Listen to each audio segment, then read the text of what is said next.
Tumeingia sehemu ya milima.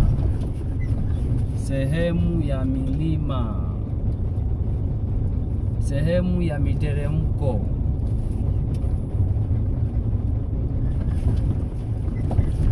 A lot of black spots.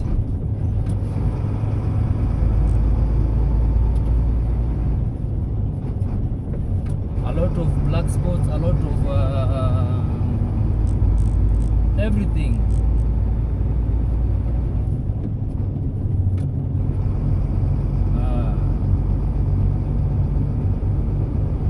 Hapo ndo naonaga, ndo natambuaga the power of three pedals. Yeah. Hapo unakuta mtu automatic anakupita, anakuangalia na side mirror hivi, anajiona mjanja, unasakata mkwaju.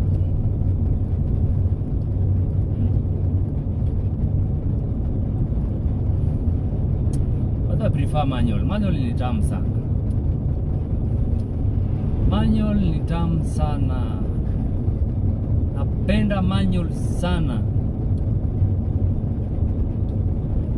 Automatic unafanya tu hivi, ujui unaona, yani ni moto ule.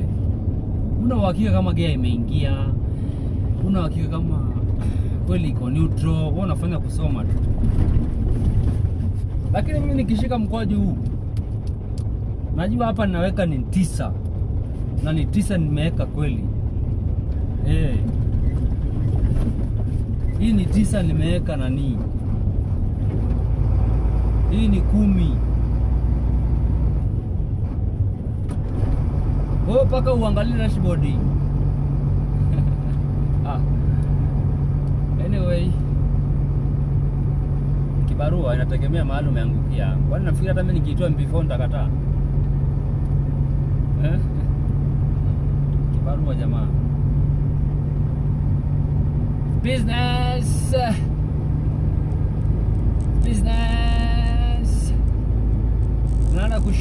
Tunaenda kupanda, kushuka.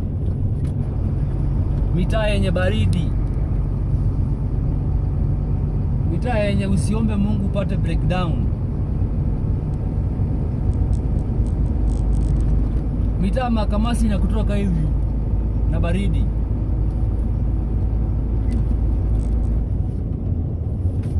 Lakini nashukuru Mungu, Zuchu yangu hii Zuchu inakuwa na tumoto. Japo baridi haina, lakini inakuwa na tumoto. Kuna mahali ukifinya hapa moto unatoka mimi sisikii, vyo viko juu. Wachana hao JK6 wanalia. Sijui ni JK6 ama ni JH6. Haya madude makubwa haya ya 420, 460 FAW wanasema kwamba hazina nani, eti hazina moto. Hazina moto ama hazina baridi. Wananitatiza sana jamaa wakisema hazina hizo vitu. Zuchu kwa baridi. Mombasa ndo wanani let down. Zuchu Mombasa ndo wananibwaga. Lakini huku sehemu zingine hizi, ukishapita Nairobi tu basi, hapo Zuchu wako chonjo. Sehemu za baridi paka huko mbele huko. Mimi wasipendi vioo ikiwa chini. Unajua kioo ikiwa chini ni balaa. Mdudu anaweza toka huko mahali ametoka huko, aje aingie akupige macho, ama nyuki. Hapa kuna mtu amekutumia nyuki. Zikija bahati nzuri zinakuta mlango uko wazi, nani kioo iko wazi. Ni mara ngapi sisi nani?